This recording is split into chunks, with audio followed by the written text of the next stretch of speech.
여러분, 살면서 이런 경험 한 번쯤 있으시지요? 무심코 뱉은 말 한마디 때문에 오랜 친구와 사이가 멀어지거나 가까웠던 이웃이 어느 날부터 나를 피하는 느낌을 받은 적 말입니다. 우리는 흔히 인간관계를 맺기 위해 무언가를 더 주어야 하고 더 좋은 말을 해야 한다고 생각합니다. 하지만 진정한 관계의 지혜는 무엇을 더하는 것이 아니라 무엇을 하지 않는 것에서 시작됩니다. 100년이 넘는 세월을 살아오며 한국 철학계의 거목으로 불리는 김영석 교수님께서는 인생의 황혼기에 접어들수록 말을 줄이고 그 자리에 침묵과 미소를 채워야 한다고 강조하셨습니다. 말은 그 사람의 인격이며 동시에 그 사람이 살아온 세월의 향기이기 때문입니다. 하지만 우리는 나이가 들수록 외로워서 혹은 내가 살아온 경험을 인정받고 싶어서 해서는 안 될 말을 쏟아내고 맙니다. 그 결과는 참혹합니다. 사람들은 내 곁을 떠나고 나는 고립되며 품위는 땅에 떨어집니다. 오늘 우리는 김영석 교수님의 철학을 바탕으로 누구를 만나든 어떤 상황에서든 절대로 입 밖으로 내지 말아야 할 4가지 말에 대해 깊이 있게 이야기 나눠보려 합니다. 이 4가지만 지켜도 여러분은 그 누구보다 존경받는 어른이 될 것이며 주변 사람들은 여러분의 곁에 머물기를 원하게 될 것입니다. 우리가 가슴에 새겨야 할 4가지 원칙은 다음과 같습니다. 첫째, 자신을 과시하는 자랑의 말입니다. 둘째, 자리에 없는 사람에 대한 비난과 험담입니다. 셋째, 자신의 불행과 아픔을 습관적으로 늘어놓는 하소연입니다. 넷째, 상대를 가르치려 드는 설교와 훈계입니다. 본격적인 이야기에 앞서 짧은 이야기 하나를 들려드리겠습니다. 여기 한 남자가 있습니다. 그는 평생을 성실하게 일했고 자수성가하여 꽤 많은 재산을 모았습니다.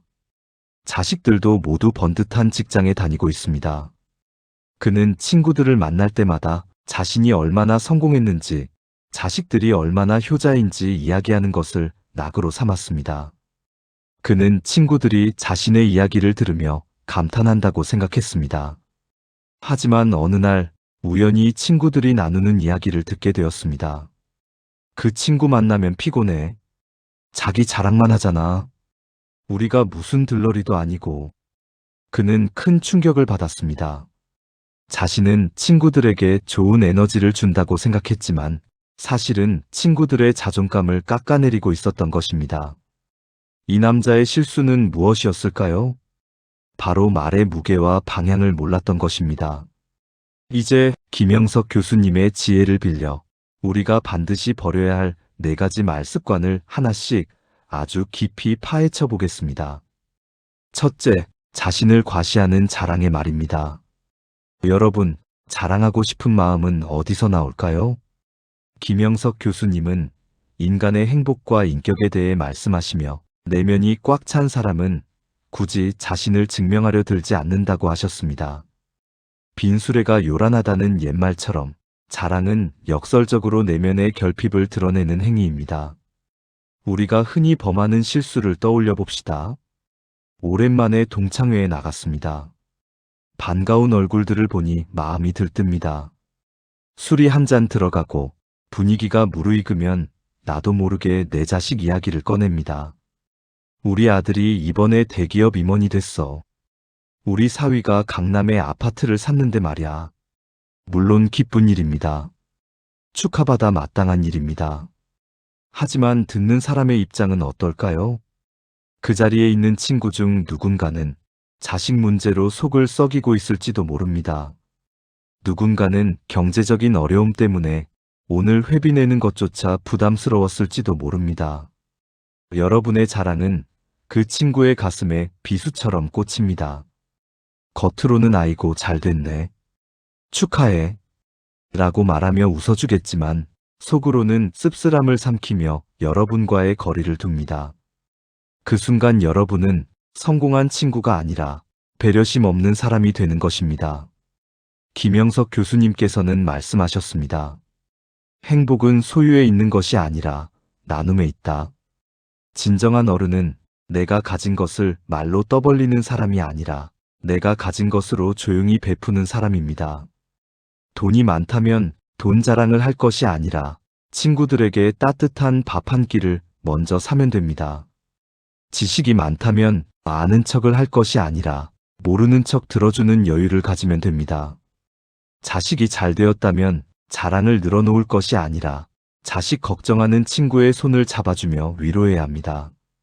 자랑하고 싶은 마음이 들 때 이렇게 생각하십시오. 이 말을 함으로써 상대방이 행복해질까? 아니면 내가 우월감을 느낄까? 만약 내가 우월감을 느끼기 위함이라면 그 말은 입 밖으로 내지 말고 삼키십시오. 그 침묵이 여러분의 품격을 높여줍니다. 여러분이 굳이 말하지 않아도 여러분의 삶이 향기롭다면 사람들은 자연스럽게 알게 됩니다. 그리고 그렇게 알게 된 여러분의 모습은 말로 뱉은 자랑보다 100배는 더 빛나 보일 것입니다. 자랑을 멈추는 순간 비로소 진정한 소통이 시작됩니다. 사람들은 여러분의 성공이 아니라 여러분의 겸손한 태도에 감동하여 마음을 열 것입니다. 이것이 바로 김영석 교수님이 말씀하시는 사람을 남기는 관계의 기본입니다. 둘째, 자리에 없는 사람에 대한 비난과 험담입니다. 이것은 인간관계를 파괴하는 가장 강력한 독입니다. 우리는 때로 누군가를 함께 욕하면서 유대감을 느낀다고 착각합니다. 너도 그 사람 싫지? 나도 그래. 라며 공통의 적을 만들어 친해지려 합니다. 하지만 이것은 모래 위에 지은 성과 같습니다. 김영석 교수님은 항상 인격을 강조하셨습니다. 남을 비난하는 것은 자신의 인격을 깎아내리는 가장 빠른 길입니다. 교수님께서는 이렇게 말씀하신 적이 있습니다. 내가 남을 존중할 때 비로소 나도 존중받는다. 뒷담화는 결국 나를 향해 날아오는 부메랑과 같습니다. 구체적인 상황을 볼까요? 친한 친구 어와 비가 있습니다. 어가 여러분에게 와서 비의 험담을 늘어놓습니다. 비는 너무 이기적이야. 돈 낼 때만 쏙 빠지는 거 봤어? 여러분은 어의 말에 맞장구 치며 함께 비를 욕합니다. 그 순간은 어와 내가 한편이 된 것 같습니다. 하지만 어는 집에 돌아가서 무슨 생각을 할까요? 이 사람은 내가 욕하니까 같이 욕하네. 내가 없을 때는 내 욕도 하겠지? 이것이 인간의 본능적인 의심입니다. 남의 험담을 즐기는 사람은 결코 타인에게 깊은 신뢰를 얻을 수 없습니다. 언제든 내 등 뒤에서 칼을 꽂을 수 있는 사람으로 인식되기 때문입니다. 더 무서운 것은 말에는 발이 달려있다는 사실입니다. 여러분이 무심코 동조했던 그 한마디는 반드시 돌고 돌아 비의 귀에 들어갑니다. 그때는 나는 그냥 맞장구만 쳤어. 라는 변명이 통하지 않습니다. 여러분은 험담의 주동자가 되어 있고 비와의 관계는 돌이킬 수 없이 파탄납니다. 그뿐인가요? 그 사실을 알게 된 주변 사람들도 여러분을 경계하기 시작합니다. 입이 가벼운 사람, 남 험담하기 좋아하는 사람이라는 꼬리표가 붙는 순간 여러분의 노후는 고립될 수밖에 없습니다. 김영석 교수님의 지혜를 빌려 조언해드립니다. 누군가 여러분 앞에서 남의 험담을 시작한다면 가만히 미소만 지으십시오. 동조하지도 말고 그렇다고 정색하며 가르치려 들지도 마십시오. 그저 묵묵히 들어주되 말을 보태지 않는 침묵의 지혜가 필요합니다. 혹은 화제를 자연스럽게 돌리는 것도 방법입니다. 그래도 그 친구 지난번에 보니까 참 성실하던데. 이렇게 긍정적인 면을 아주 짧게 언급하고 넘어가는 것입니다. 험담의 불길에 기름을 붓는 대신 물의 지혜로 그 불길을 잠재우십시오. 남을 비판하고 싶을 때는 그 비판의 잣대를 나 자신에게 먼저 들이대야 합니다. 나는 과연 완벽한 사람인가? 나는 저런 실수를 한 적이 없는가? 100세를 넘긴 철학자도 여전히 자신을 돌아보며 부족함을 느낀다고 고백합니다. 하물며 우리가 감히 누구를 판단하고 정죄할 수 있겠습니까? 입을 닫고 귀를 닫고 마음을 닫는 것. 비난과 험담 앞에서는 이 세 가지를 닫는 것이 평생 여러분의 편을 만드는 비결입니다. 셋째, 자신의 불행과 아픔을 습관적으로 늘어놓는 하소연입니다. 나이가 들면 여기저기 아픈 곳이 생깁니다. 마음도 약해져서 서운한 일투성입니다. 그래서 사람만 만나면 아이고 허리야, 삭신이 쑤신다. 자식 키워봤자 소용없어. 연락 한 통이 없네. 나는 왜 이렇게 복이 없는지 몰라. 이런 푸념을 늘어놓게 됩니다. 처음에는 사람들이 위로해줍니다. 많이 힘드시죠? 힘내세요. 하지만 만날 때마다, 전화할 때마다 똑같은 불평과 하소연이 반복된다면 어떨까요? 김영석 교수님은 긍정적인 삶의 태도를 매우 중요하게 여기십니다. 교수님은 100세가 넘는 나이에도 불구하고 항상 지금이 내 인생의 절정기다라고 말씀하십니다. 늙음과 병듦을 서러워하는 대신 아직 할 수 있는 일이 있음에 감사하고 오늘 하루 주어진 시간에 최선을 다하십니다. 이런 태도야말로 우리가 배워야 할 진정한 어른의 모습입니다. 습관적인 하소연은 듣는 사람의 에너지를 갉아먹는 행위입니다. 심리학에서는 이런 사람들을 에너지 뱀파이어라고 부릅니다. 여러분이 친구를 만나 즐거운 시간을 보내고 싶은데 친구가 시종일관 우울한 이야기, 아픈 이야기, 세상 탓만 한다면 그 만남이 즐거울 리 없습니다. 집에 돌아오면 파김치가 된 것처럼 기운이 빠집니다. 그리고 다음번에는 그 친구의 전화를 피하게 됩니다. 아, 또 그 소리 하겠지. 듣기 싫다. 결국 하소연은 상대의 위로를 구하는 행위가 아니라 상대를 내 곁에서 쫓아내는 행위가 되고 맙니다. 자신의 감정은 스스로 책임질 줄 알아야 합니다. 물론 힘들고 외로울 때가 있습니다. 하지만 그것을 남에게 쏟아부어 해결하려 하지 마십시오.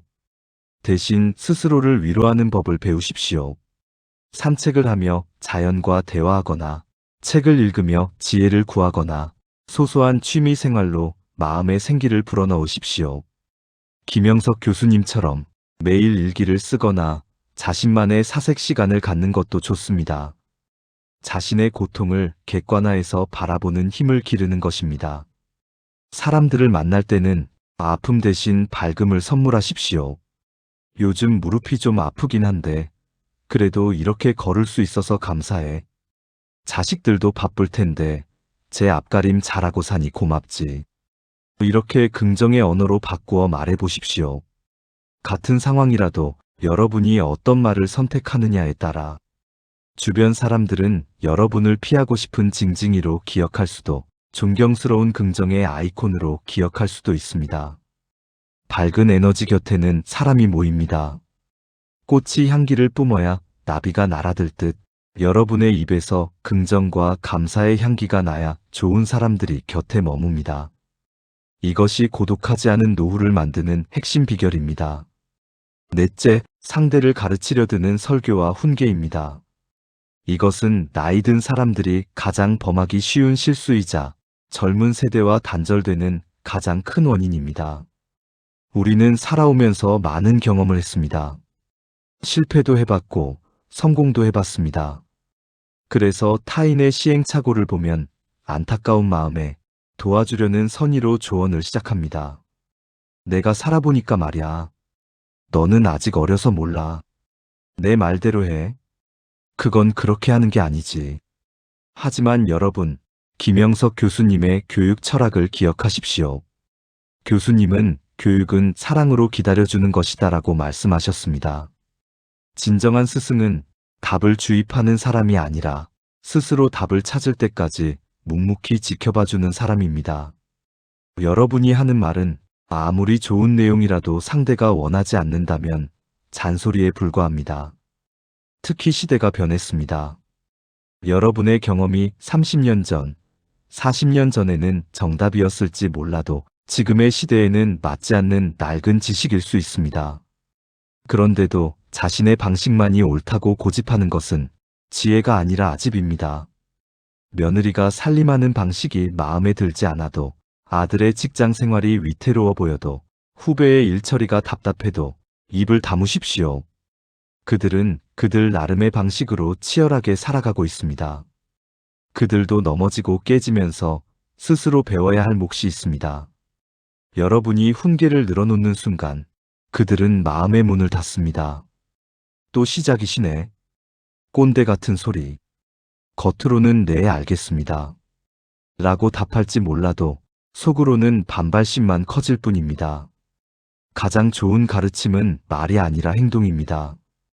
김영석 교수님께서 100세가 넘어서도 강단에 서고 지필 활동을 하시는 모습 자체가 수많은 사람에게 나도 저렇게 늙고 싶다는 감동과 교훈을 줍니다. 여러분이 자식들에게 근면함을 가르치고 싶다면 말없이 성실하게 살아가는 모습을 보여주시면 됩니다. 이웃에게 배려를 가르치고 싶다면 먼저 웃으며 인사하고 양보하는 모습을 보여주시면 됩니다. 상대가 조언을 구하기 전까지는 절대로 먼저 입을 열지 마십시오. 그리고 만약 누군가 어떻게 하면 좋을까요? 라고 물어온다면 그때조차 단정적으로 말하지 말고 나는 이렇게 생각하는데 자네 생각은 어떤가? 라며 상대의 의견을 존중하는 태도로 부드럽게 권유하십시오. 권위는 내가 세우는 것이 아닙니다. 내가 나를 낮추고 상대를 존중할 때 상대가 나를 올려다보며 세워주는 것이 진정한 권위입니다. 가르치려 들지 않고 오히려 젊은 사람에게 배우려는 열린 마음을 가지십시오. 요즘은 이런 게 유행인가? 나한테도 좀 알려주게. 이렇게 다가가는 어른에게 젊은이들은 친근함을 느끼고 곁을 내어줍니다. 훈계하는 노인은 외면받지만 질문하는 노인은 환영받습니다. 이 차이를 깨닫는 것이 세대 차이를 넘어 사람을 얻는 지혜입니다. 자, 여러분.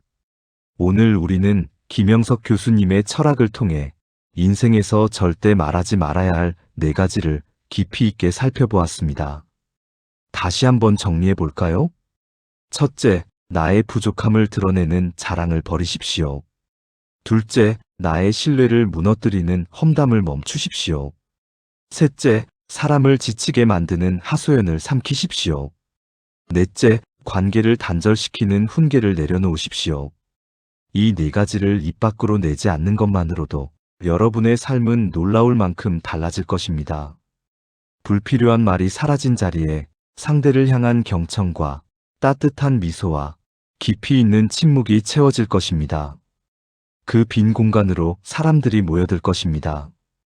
여러분이 말을 많이 해서가 아니라 여러분의 곁에 있으면 마음이 편안하고 위로받기 때문입니다. 김영석 교수님께서는 말씀하셨습니다. 사랑이 있는 곳에 행복이 머문다.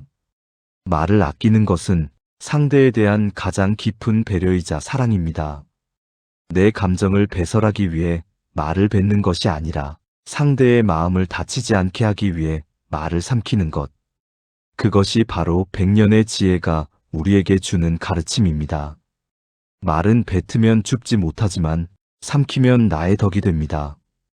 오늘부터 누군가를 만날 때 이 4가지 원칙을 꼭 기억하십시오.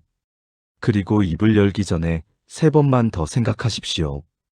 이 말이 꼭 필요한가? 이 말이 참된가? 이 말이 친절한가? 이 질문을 통과하지 못한 말이라면 과감하게 침묵하십시오.